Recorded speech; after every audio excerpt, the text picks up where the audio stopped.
Hello everyone. तो आज के इस सेशन में जानेंगे कि किस प्रकार आधुनिक भारत में यूरोपीय कंपनियों का आगमन हुआ और प्रथम प्रिंटिंग प्रेस की स्थापना किस वर्ष की गई।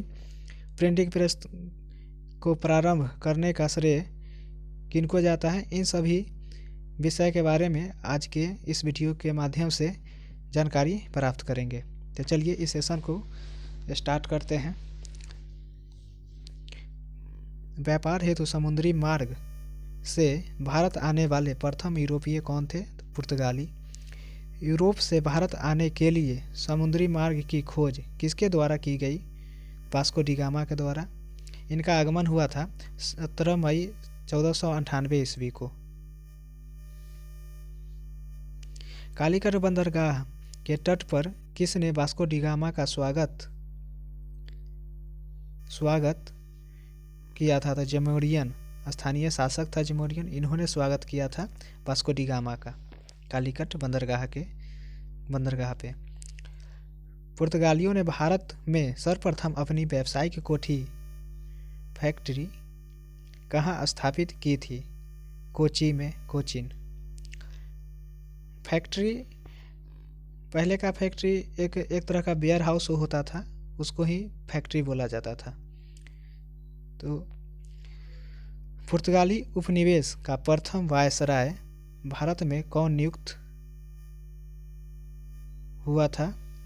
फ्रांसिस्को द अल्मीडा 1505 ईस्वी में प्रथम वायसराय था फ्रांसिस्को द अल्मीडा। भारत में तंबाकू एवं कृषि एवं प्रिंटिंग प्रेस को प्रारंभ करने का श्रेय पुर्तगालियों को दिया जाता है। भारत में प्रथम प्रिंटिंग प्रेस की स्थापना वर्ष 1556 में गोवा में की गई थी। हिंद महासागर में व्यापार को नियंत्रित करने के लिए शांत या नीले जल की नीति, ब्लू वाटर पॉलिसी किसने लागू की थी? फ्रांसिस्को द अल्मीडा ने।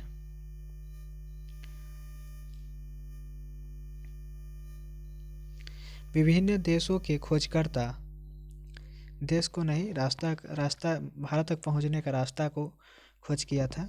ये प्रिंटिंग मिस्टेक है।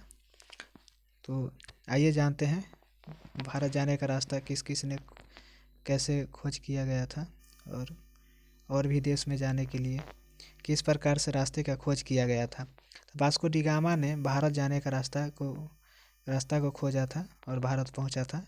कोलंबस ने अमेरिका तक पहुंचने का रास्ता खोजा था। कैप्टन जेम्स कुक, इसने ऑस्ट्रेलिया जाने का रास्ता खोजा था।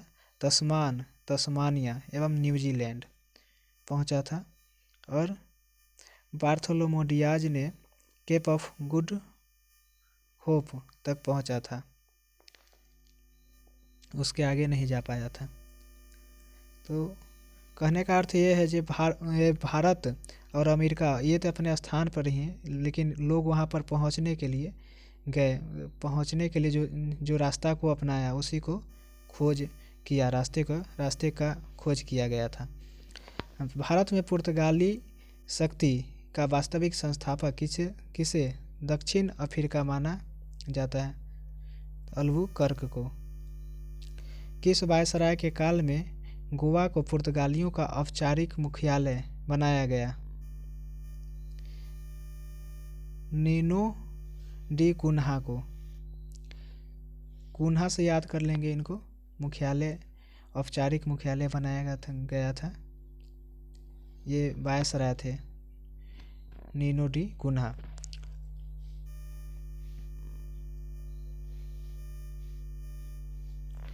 पुर्तगालियों ने हिंद महासागर क्षेत्र में व्यापार पर नियंत्रण स्थापित करने के लिए कार्टेज आर्मेडा काफिला पद्धति प्रारंभ की थी।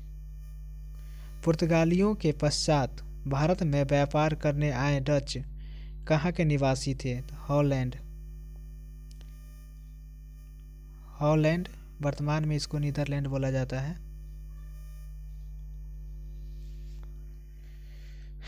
कुछ इसमें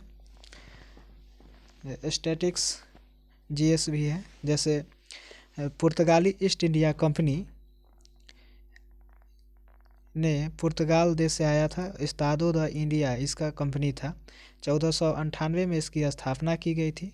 कोचीन में इसका फैक्ट्री था। दूसरा था अंग्रेजी east India company.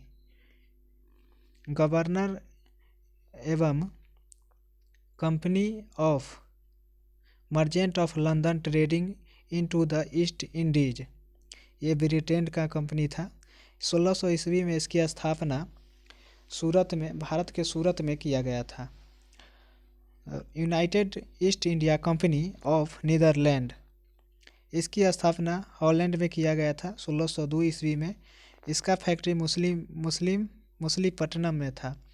Danish east India company Denmark का कंपनी था। इसको 1616 ईस्वी में त्रावणकोर जिसको बोलते हैं, यहाँ पे इसकी फैक्ट्री लगाया गया था। डेनमार्क का जो कंपनी था डेनिश ईस्ट इंडिया कंपनी। और एक और था फ्रांसीसी East India Company, the Indes Orientales, ये फ्रांस का कंपनी था। 1664 ईस्वी में सूरत में इसकी स्थापना की गई थी। यूरोपीय व्यापारियों का भारत आगमन क्रम पहले पुर्तगाली आया, उसके बाद डच, उसके बाद ब्रिटिश, उसके बाद डेनिश, उसके बाद फ्रांसीसी और उसके बाद स्वीडिश। Thank you. तो इसी के साथ इस सेशन को समाप्त किया जाता है। Thank you.